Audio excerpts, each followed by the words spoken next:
Hi, and welcome to Dear Art Producer. I am your host, Heather Elder, and today is April 12th, 2024, and we have a VP Executive Freelance Producer, Cassie Bull, as our guest. Cassie has been a producer for over 10 years and is a multidisciplinary producer with a diverse background from photography, animation, original music and sound, and with a specialty in broadcast video production. She started at a small consumer shop and made her way to FCB Health, starting as a content producer and working her way to VP Senior Producer. From there, she worked at Area 23 until becoming freelance last year. She's currently working with Click Health and has enjoyed the opportunities and challenges that working freelance presents. We're excited to talk to her about her experiences and hear her insights into the industry. Welcome. Hello. Hi, Heather. How's it going? Oh, okay. It is going okay. It's Friday. I just am thrilled that it's Friday, but I can't believe that it's Friday. And I'm so happy you and I had so many fits and starts getting this recorded. And I'm just thrilled with your patience. I'm so glad that we're finally doing it. Thank you. Thank you. Thank you for having me. And I'm just happy to be here. And, you know, our jobs always change things. And so we always have to be nimble and work around crazy schedules. It's so true. I know before this, you and I were just talking about how we were appreciating being busy and how we have to take advantage when we're not busy and remember that the busy times will come again and take care of ourselves during the non-busy times, because when it's nuts, it's just out of control sometimes and you just lose track of the day and the time and the month. And that's kind of where I am right now. Exactly. I think that we all have moments like that, or, you know, seasons or quarters or months or what have you. But it's so important to kind of remember like exactly what you said. Busy times will come and go, but really unplugging and making sure that you're taking care of yourself and resting when you need is so important. It's hard. It is. It is. Recharge is a good word. And I'm going to keep remembering that. So, but I've known you at lots of different places, and I'd love to hear a little bit about kind of the path you took to becoming a producer. And I know not everybody has that same path. And I just kind of wondered where yours started and how you kind of ended up being a producer. Oh my gosh. I mean, where do I begin? I actually after I graduated, I started in PR, and it was just not for me. There just wasn't enough creativity for me to feel like really fulfilled. So I wound up getting a job through my very best friend at the time, who worked at an ad agency, a consumer shop with like a solid roster of clients for consumer work, from pet food and, you know, over-the-counter products like, I don't know, olive oil and alcohol and tobacco. So all of those really big ones that I sort of checked off very early on in my career. And eventually I became an associate producer in their small broadcast department, which was a great learning experience because it was just 3 of us, including my best friend at the time. Oh, that's great. I know. And we really got exposed to everything. I mean, right down to writing purchase orders on carbon copy paper back in the day before we were really digital. So, that's and great. and really, really learning just everything that I possibly could from there. And that's kind of it. I mean, it all just kind of took off and it clicked. Like as soon as I started that role, I was like, oh, this is what I'm supposed to do. Right. Isn't that interesting? I like that thought process because I can kind of relate it back to myself and think about how relevant that is, because I started as an account person at an ad agency and I really liked it. But there were definitely things I didn't like about it. Like I didn't like the politics. I didn't like mostly the politics. I just wasn't good at it. And there was a bit clicky. And I don't know, it might have just been the place that I was at. But when I got into repping and working at a studio for a little while, I felt that same thing. It was like, oh, it just clicked. And then from there, it was a really easy path for me. I knew exactly where I wanted to go. And I'm sure that's not unique for a lot of people, but it is interesting to be reminded about how like, it doesn't always work out at first, right? You have to like click around until you find the right one. You're so right. I mean, it's really about the journey and like where opportunities kind of lead you. And you never really know where you're going to end up in like a year or 5 years or what have you. And I worked with people who start off as project managers and now they're, you know, creative director, copywriters, or, you know, people who started in account and they are now producers. And so you never know. And I guess you get to really experience it all that it is, and you kind of Yeah. find what you like and what jives with you and what works for you and what you really find like a passion in.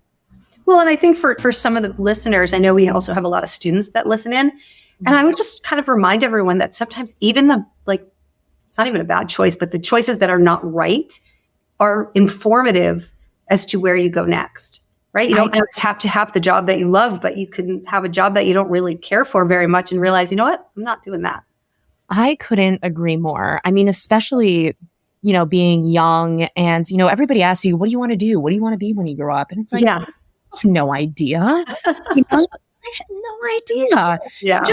Sometimes you just fall into something and it really works, or you try a million things that don't work to figure out what works for you, which can be really difficult, especially when you're trying to find your way and your career. And there's so much kind of external pressure and maybe internal pressure too. So it's all about just exploring and figuring it out, and you will. I agree. I totally agree with that. Well, talk to us a little bit about your role as a producer at Click. What do you do? How does it work? What are you known for on your team? Kind of share a little bit of that with us. So at Click, I produce everything that moves and then everything that's still. So it's really a hybrid role, whereas and this is a trend, honestly, with some agencies where they like that hybrid producer who can do, stills and photo and can do those broadcast motion jobs, just because it rounds folks out. That's not to say that some producers don't do one or the other. That's absolutely common. So at Click, I really do both. So photography, photo shoots, and motion projects as well. And producing everything for big and small, you can have the biggest budget in the world, but, sometimes the smaller budgets are really scrappy and fun and great and very fulfilling. So it kind of just has this big spectrum of work, which is really nice. And being freelance really offered me just kind of a different approach from my previous leadership position, which was amazing, but really just kind of entering a different world that I haven't been in like 10 years when I first went freelance, and challenging myself in different ways like that. But so tell me what you're known for on your team.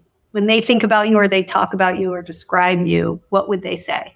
I mean, I hope it's positive, Heather. Before we even started recording, I told you how amazing it was to work with you and what a good tour guide you are and how you're so thorough and communicative. So I can only imagine that they are saying the same thing. But is there something that kind of rises to the top that you always hear about yourself?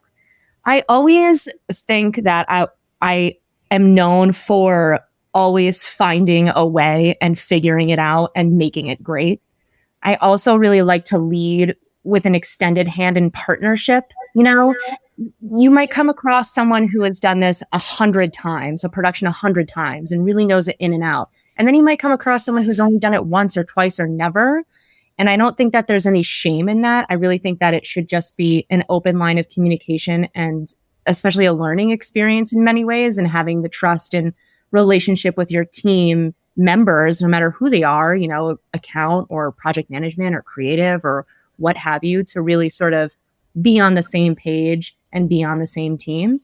Yeah, I think I'm quiet here for a minute because I'm really considering what you're saying about kind of extending that hand of partnership.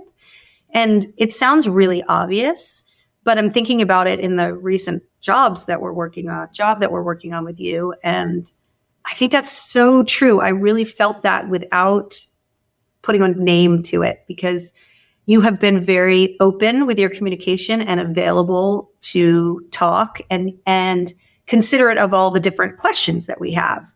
And I think about you compared to this other job that I'm working on right now, which feels very executional. I feel like someone's kind of barking orders at me. And even when I have questions, I've got to follow up to get the answers. And they don't always answer them the way, answer all of them. So I feel like, people get busy, and I totally understand. I'm also very quick when I reply to my emails sometimes and might miss something. But comparing the two right now, yes, you really do kind of extend your hand in partnership, and that 100% comes through. Yeah, I just think that's so important. And especially in a job where you are on set with one another and things change, things happen on shoots when you're on set, either organically in a good way or maybe sometimes in a negative way. And you just kind of have to roll with it and really trust the process and trust your producer and your production partners, like your photographers and your line producers and all the crew and everybody who's really working very hard to make it happen. I think acknowledging that and fully understanding everybody's role and how much they're working and how everybody is on the same page and working towards the same goal is so important. And also understanding your artists and their journey, that what it took to get that job, you know? Yeah. We're all in it for the same reason. And there's no reason to really be combative. Not to say that I haven't been combative, of course, you know, when stakes are high or tough conversations happen, they happen.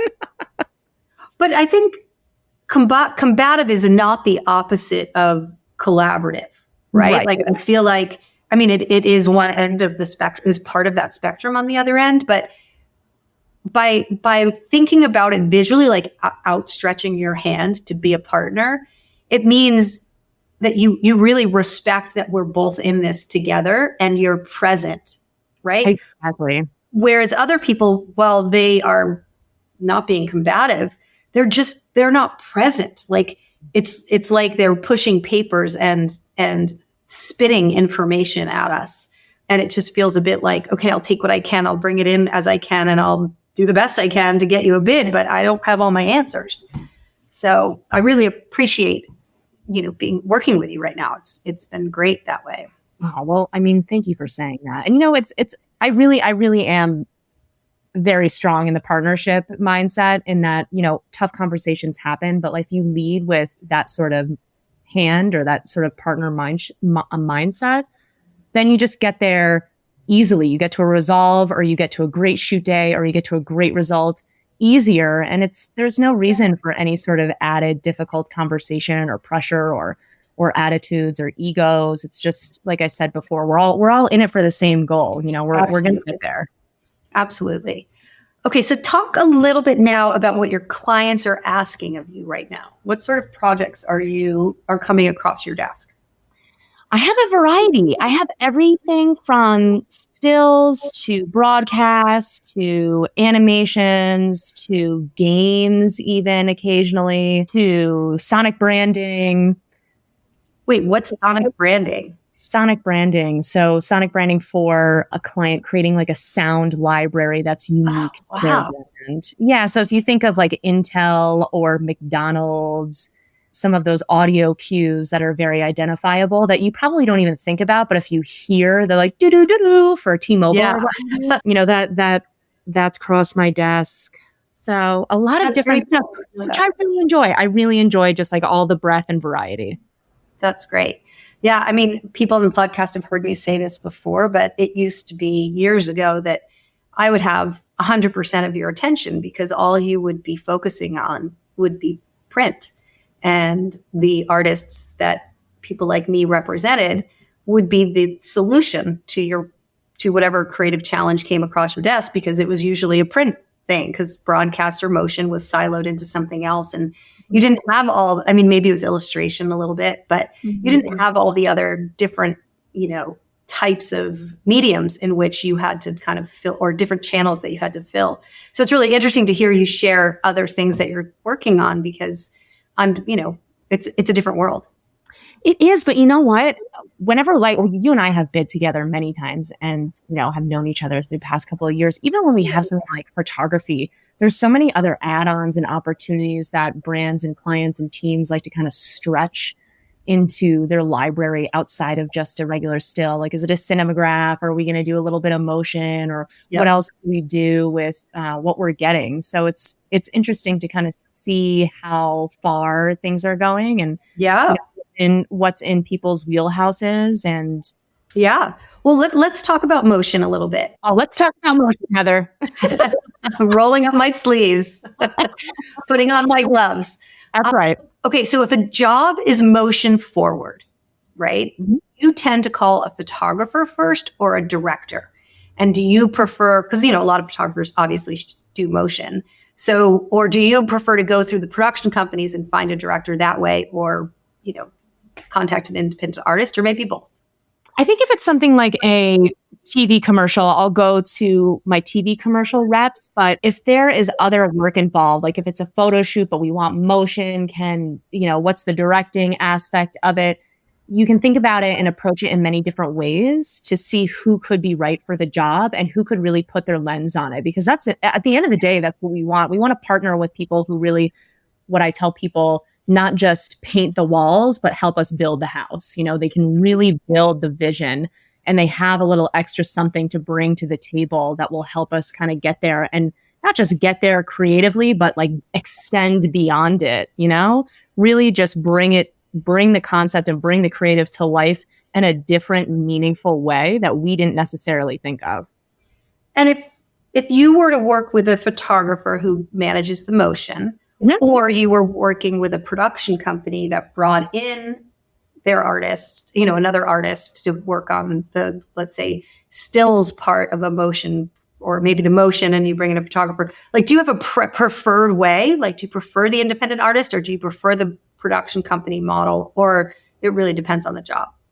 I think it really is job dependent. And and I hate to say that, but it really is. I mean, it could just be budget. It could be the concept. It could be, what the creative preference is and picking their brains. And it's really up to the producer to kind of hear all of that and intake it, and then go back to the team with great options. Yeah. And some of them could be wild cards. I always like to throw in a wild card that's like, hey, this isn't what you expect, but maybe this could work. And sometimes it does, sometimes it doesn't, Oh, it's so interesting. I'm silent because you said something that made me think of, I was watching trailers for documentaries the other day, and this might be old news for people who are listening by the time this comes on, but there's this Brandy Melville documentary that's been out for a little while. I have not watched it, but I was watching the trailer for it.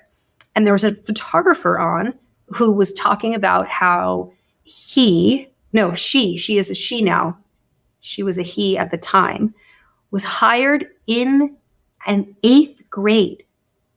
The president of the company, or the CEO of the company, found him online on Instagram and hired him every weekend, would show up at the Santa Monica, promenade or the boardwalk with clothing and models, and say, here you go, and gave him a credit card, and was like, here you go, start taking. And he did all the content for Brandy Melville for years. So I was fascinated by that. So talk about wild card, massive wild card. It's people who are a generation younger than me, or two, because I'm not going to give away my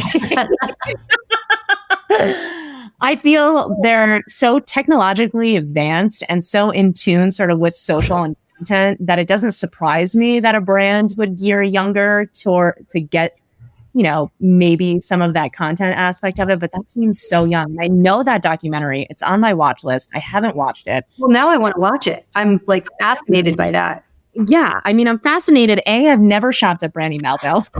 I had a daughter who was like the Brandy Melville age, and it really was like everything was one size, and you're just like, who fits into, like, how does this even work? I couldn't ever figure it out. But anyway, I didn't even know that was their model. I feel like in our industry that just wouldn't work in general. Nothing is a one size fits all.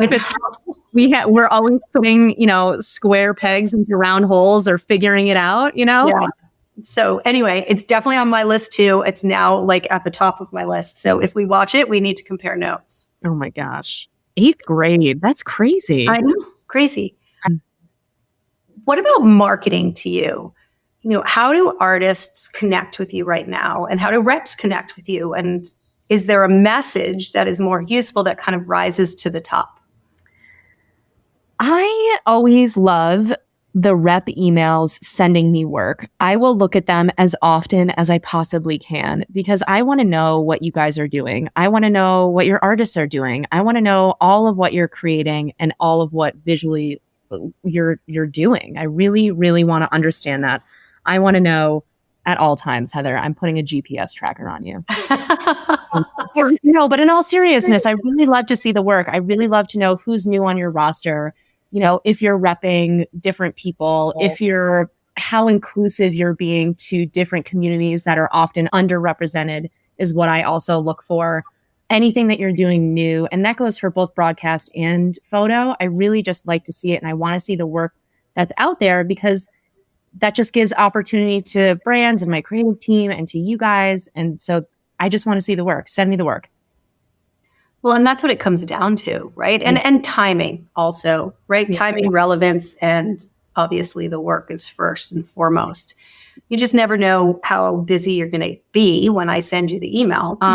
But consistency in message, consistency in work, consistency in how frequently I send something out, it's going to be in it's like the channel for you. And occasionally you'll jump in and check it out. And occasionally you'll be too busy, but if it's consistently showing up there, you'll know where to find it.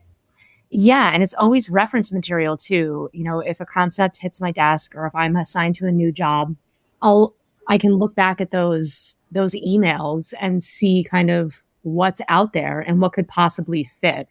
So I love getting them. I know that they're a lot of work to put together, and like the e-blast and how much marketing and effort it takes on your part, but I really like them, because without them, how would I know what the hell is going on? Yeah. I remember when email, blasting first became a thing years ago, there was so much outrage around it. How dare you show up in my inbox? It's spam, which it is. It is 100%.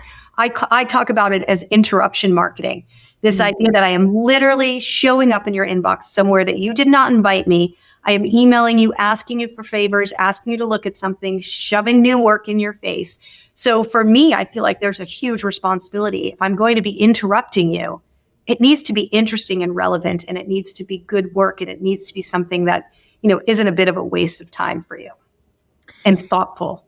Yeah. And I guess, I can see why some people would have the perspective that it is spam, but think about, pre-pandemic days when we would all, go to different vendor gatherings or lunches or, after work social events, and we would all sort of mingle with one another, and we would share directly from each other. Oh, I'm doing this. So-and-so's doing this. I'm repping this person. Oh, you should check out my work here. That was all sort of part of it as well. But since that kind of changed in the landscape of COVID, how else are you going to rely on these materials? There's different, of course, programs like LaBook and of course AICP events and all of those things that you can go to and can, and we all get those immersive experiences. But really just being a producer and keeping your nose to what's happening in the industry and what different people are doing is so vital and important that, yes, of course, you can have your inbox flooded with all of these emails, but also it's extremely valuable. So it's extremely valuable. You're right. We've lost that. I mean, we haven't lost it. It's just changed into other things. And I always say I'm so thankful for being part of the industry at a time where we were lugging around the books and doing events, and we're still hosting dinners and parties and all of that stuff, but it's different. And I feel like I've made my deepest, most long-lasting relationships during that time, and I'm so grateful for them because I rely on them so much. But right now, there's just not as many opportunities for that as much as there was before. So, I feel like I really need to elevate my email game so that they are interesting and, relevant for you when you get them. Yeah. And it's funny that you say lugging the books around, because I remember that. But the same thing in setting up screenings and portfolio reviews and having, a big conference room that we would rent out and showcase all of this work. And, it's also part of, I think, the producer responsibility to make sure that they're staying very close to what artists are doing and what directors and different companies and reps are doing, because we don't really have that anymore. And especially going back to being a good production partner, to really extending your hand and just being kind of an ear and an eye also. Yeah, I totally agree with that. Well, what are the current trends or styles in photography, or even just any sort of content creation that you and your team are excited about? Is there anything that keeps coming back over and over? I think being in the pharma landscape, there's a lot of different misconceptions on what we actually produce or what we're actually looking for. So when people think of pharma, they really think of very heavy lifestyle imagery, which we do, of course, and it's very beautiful. But on the flip side, a lot of the creative teams and even clients want to push the boundary even further and kind of go beyond that, because that's, either the concept or the scope or or the mentality. We always kind of want to push those creative boundaries and make something that's unique and ownable and really feels like it's our brand or the client's brand. And it's, it's beyond just the traditional, or what I should say, stereotypical, and in many ways for some people, what that pharma kind of look and feel is. So we always want to push that boundary. Yeah, I can see that. And especially because pharma advertising, there's so much of it out there, right? And you want to feel different than other people. So pushing the boundaries is smart.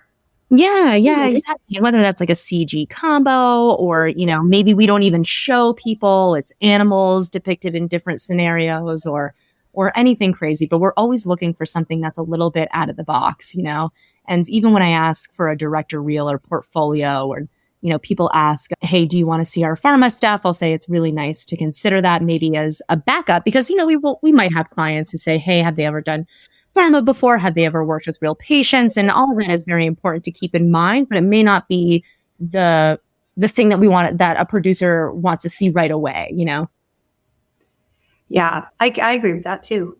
So tell me what happens when you have a selection of artists you want to share with your team? What is your process for sharing with them?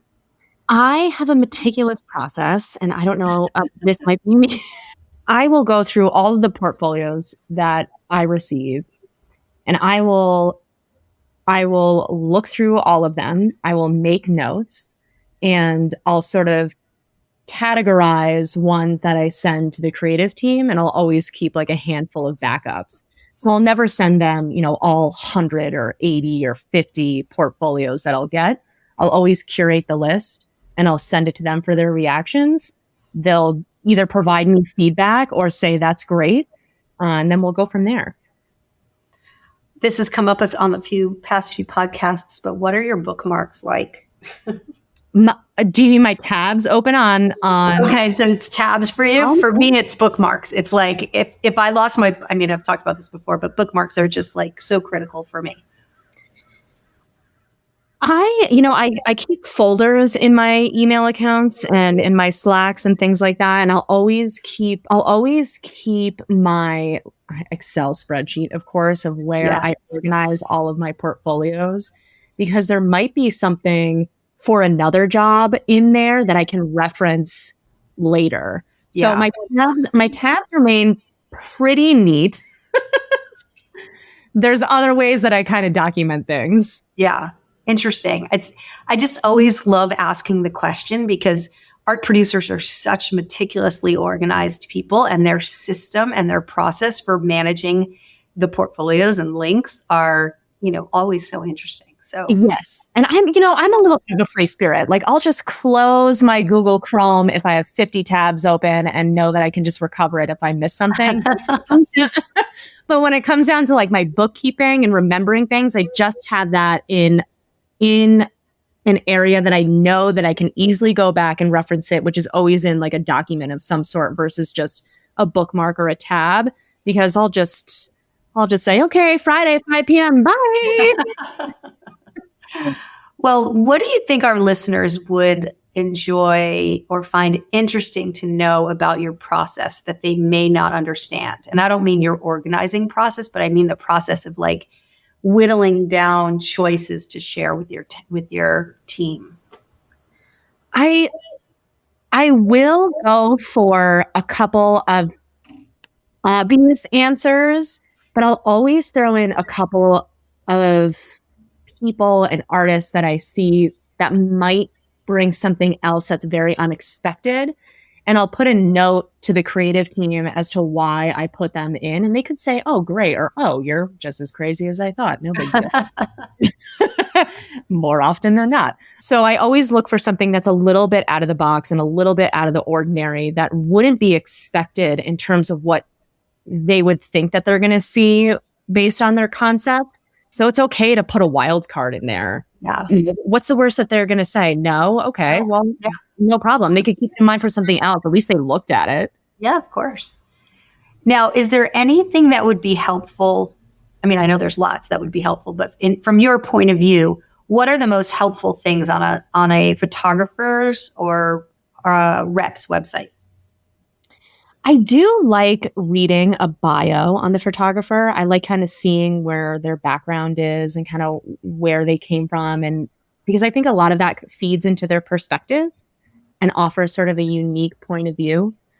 So I do read them. I don't know how, am I the only one who reads them? No, I do enjoy reading them, especially if we're going into bidding and I really like them and I have an eye on them. And it also just adds another sort of personal flavor to it all, where it doesn't have to be so sort of regimented and just like the job and just this. You can add a little bit of a human aspect there. So I do like reading the bios. I do like seeing the breadth of work. So if someone has done lifestyle, they have done CG, or they have done a little motion, and really seeing sort of how well-rounded they are, that I like to see in a portfolio, as well as for the rep too. You know, maybe there's other things that are on your roster that are not just for stills. I always like to see that. Is there anything that consistently stands out as reasons a creative may choose a photographer or director to bid? Like, are there similar things that every time come up? No, it comes down to the work. Yeah. It comes down to the work. Yeah. It just comes down to that, really. I think a good parallel, or not parallel, but like kind of drafting off of that for artists who are listening and they're thinking about where they should spend their time or spend their money, or, you know, how can they stand out? I think creating new work is so critical in all the little aspects of what we were talking about here, because one, it provides inventory for the rep or the artist to share with you, right? To create those emails, to send you work, to get your attention. Two, it gives you things to draft, to kind of be inspired by, to show the team. And if it really and truly comes down to the work, that's where they need to be spending the majority of their time, is creating new work. Yeah. And, you know, for people who are starting or just kind of refreshing, I can understand for certain artists who might be a little bit more introverted to really, it can be a stretch to really put yourself out there already as it is. Yeah. So in just doing that and creating the work and relying on your excellent rep and whomever it is to give you some feedback and really promote you is great. And even if you have an industry friend or a producer that you met and you want to pick their brain, 9 times out of 10, they will always say yes. You know, Yeah. We always want to see people be successful. We always want to see people create new and great work. You know, that's what we all live for. Producers love what they do. I mean, so if you're introverted or you're worried about the work that you're putting out, or worried about like what you're putting out, how much and how often, it's okay to receive feedback and like contact an industry friend, or really put yourself out there, and just know that an advertising producer, an agency producer understands all of the heart and everything that really goes into that, especially if, you know, you're on one side of the spectrum where you're a little bit more introverted versus another. Okay, so kind of along those lines, then I'd be interested in your take on creative calls, because some people are a bit more shy or introverted, or don't really know how to insert themselves into a conversation as well as other people do. So what makes a good creative call, or successful creative call for you? You are absolutely right. And because everybody works differently, every artist, every creative works differently, and everybody is on a different sort of approach in sort of how they interact in conversation. And so the creative call is important, but I really think that it comes down to the treatment, because you can have a great creative call and then see the treatment and you're like, oh, wow, that's not what I was really expecting. Okay. And conversely, you could have a very quiet creative call, and then that person goes back and makes a beautiful treatment because that's the language that they speak, more so than the social aspect. So I feel I never really get discouraged on a call. I think that for me, it comes down to the treatment and how important that is. That's really great to hear. It's really great to hear. I think a lot of people get nervous when they don't think they're good on the creative call. So I mean, and I guess it makes sense, because if you truly are valuing the work as the most important part in the process all along the way, from reviewing it, being inspired by it, creating it, then that really is the place where it would stand out the most. Exactly. And even if I have a creative call and, creative team is like, oh, wow, they weren't that animated or X, Y, and Z, I always just have to remind them that we're going to see a treatment, and it really could come to light there, because again, it just comes down to the different language that people speak. And not everybody's a chatty Cathy or an extrovert or like you and I, who can just have a banter back and forth, even in emails. And you just have to understand that. And that's why, for me, the treatment is so vitally important in the creative process and determining who could be right for the job. Well, and you know what I think sometimes is lost along the way is when we have our first creative call, so much of it ends up being logistics. Like, I remember in the old days, and this is definitely not dating, I'm not being weird about it, but I'm or reminiscent. I'm just saying, like, it used to be you and I would get on the phone and we would hash out what the particulars are. How many days in the shoot? Where is it going to be? How many talent? All the particulars, right? To like tighten up that spec sheet, make sure we're all very clear about it. And then the creative call, which wasn't a Zoom call at the time, would be the artist, you and your creatives. And you guys would literally talk about the creative and the vision. We would not get brought through a deck because there was nothing to look at, right? We would be looking at our own stuff, and we wouldn't be, so many of the calls we sit on are talking through the talent and the specs and the individual things. And there's no time, because what is it, 45 minutes or so? Like, if we're lucky, there's no time to really expound on the creativity part of it. And sometimes we're not even getting the deck until, minutes before before the call. So I think it's really important that you pointed out that, like, the treatment is when it comes to life, because after that call, then everything can get digested. Then you put your vision down on paper. I bet those people who are a little bit less animated at that point, if you got them back on a call to present their treatment to you or just talk about what they created, they'd be a lot more animated because they've invested so much time and effort into it at that point. Oh, definitely. I mean, I always like a follow-up call afterwards, because you should hear from this person's perspective what they put so much time and energy and investment putting together. And it offers the artist a chance to present their work in a way, like just what you said before. Maybe they didn't get an opportunity to talk about all the creative on the initial call. And this is the opportunity for them to really sort of give you their lens, give you their perspective, walk you through their treatment and all of their thoughts, and probably at the same time answer a lot of questions that the creative team or agency team might have. We all read the treatments, we all kind of come back with questions, and giving that artist an opportunity to do that is really something that I find very valuable. Do they all read the treatments, do you think? Yes. They do. They should. I'll quiz them. I'm going to go back on Monday and say, I'm going to quiz them. Who's read this? We always wonder, because some of them are really long.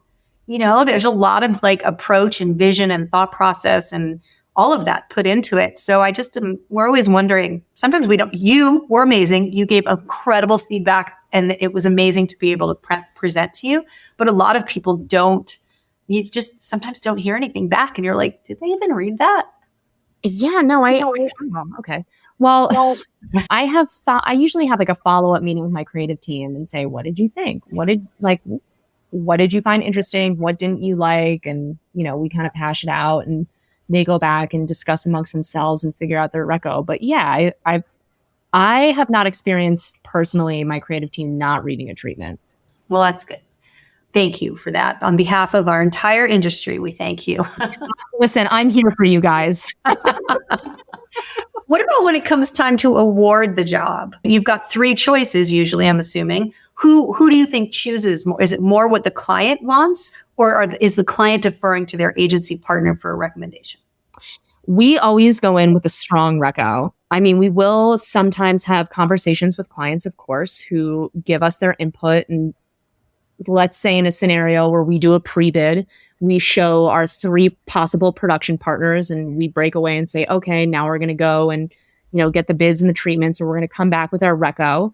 So the agency always goes in with a strong recommendation and point of view. And sometimes, yes, it can lead to a discussion, but usually clients will understand and trust their agency as experts to know sort of those little things that really stood out. I think maybe where we get into more conversation is possibly over when things come down to budget or, aspects like that, more like monetary and financial things. But it's very few and far between that I've seen where clients have gone and chosen someone outside of the recommendation.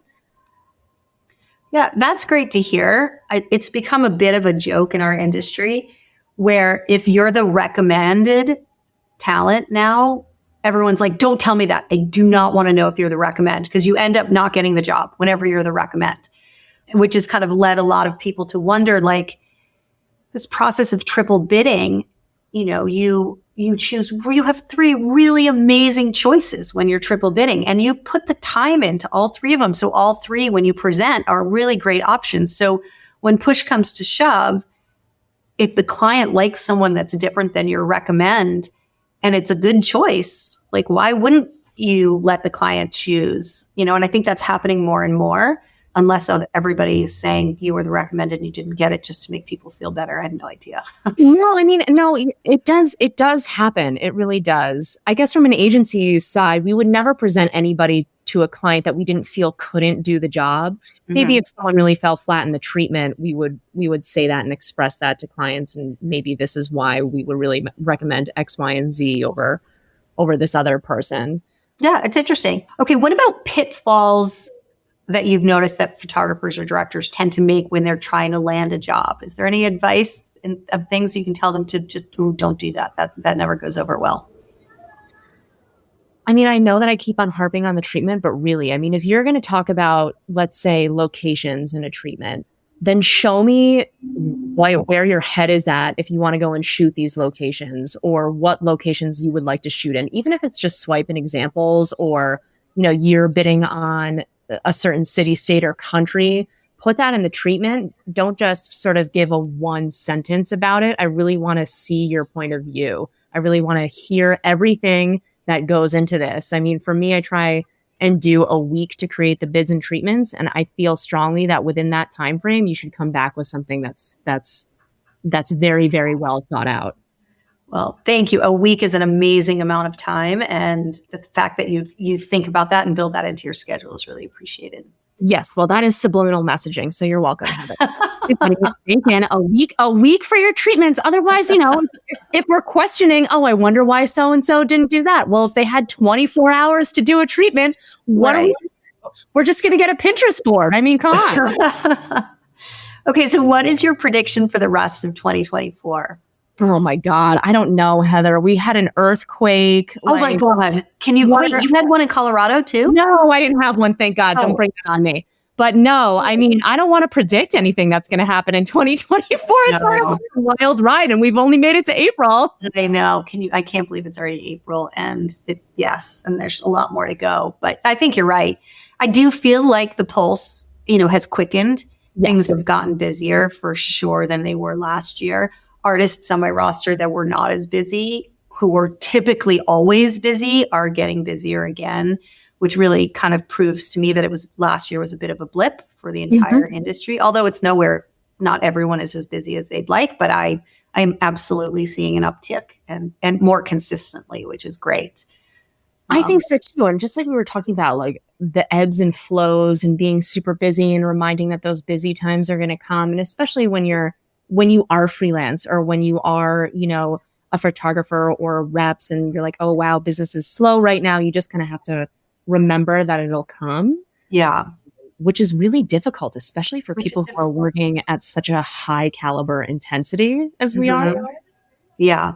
But I don't want to place any bets on 2024. I actually like that answer a lot. I think you and I also talked about being in the moment before we got on the call. So let's just say no predictions for 2024. Let's be in the moment. And right now it's a bit high energy. And whatever the next moment is, we will embrace that when we get there. How's that? Exactly. I totally agree. It's all about the journey, Okay.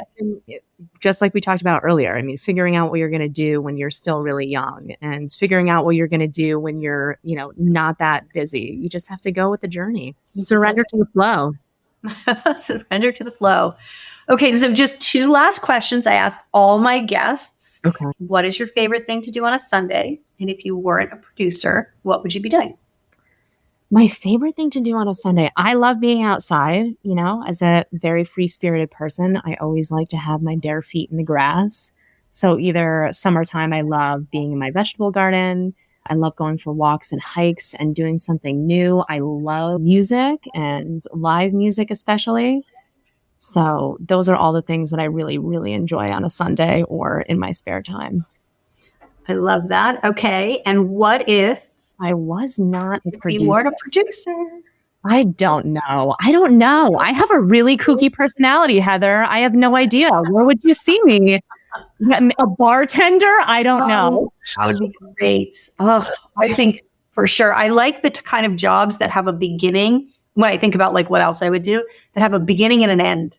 Yeah. Right. I feel like our job doesn't. I mean, it does. Jobs begin and end. That's not it. I just mean we're constantly on, thinking, moving ahead, pushing things forward, being available. Like it's kind of like cleaning the kitchen. It's like, oh, it's done. It's complete. Like I can walk away. The dishes are put away. Things are dry. The dishwasher's unloaded. Like there is a completeness to that. So I think I would probably choose something that had a beginning and an end. Yeah, I don't know. I mean, I really love creating things. I really love using that side of my brain. I really love talking to all of my teams and making those interpersonal relationships. I can tell you that I would be a terrible CPA or that is not for me. I don't know. If I wasn't a producer, I genuinely don't know what I would be doing. I'm open to my colleagues and my work partners and friends identifying what they all think I would be doing if I wasn't doing this. Okay, anybody who's gotten this far in the podcast and they're listening and Cassie and you can figure out what she would be, please email her and let her know and CC me because I am very interested as well. I'm really interested and I feel like this is going to have a very different result than we expected. Be careful what we wish for. Maybe when we promote this on social, we'll say, hey, listen to the end and tell us what you think what she should do if she wasn't a producer. Yes. I'm interested to hear from you because who knows? Is AI going to take over my career and I need to find and be... Please tell me what you foresee me doing. Let me know. Well, this was amazing and a perfect way to kick off my Friday night. So thank you very, very much. Love getting to know you and connecting with you and just having a good chat. So thank you. Well, thank you. This was as part of my Friday. So I really appreciate it. I love that. Well, have an awesome week and enjoy your 80 degrees. And spring has definitely sprung. Thank you, Heather.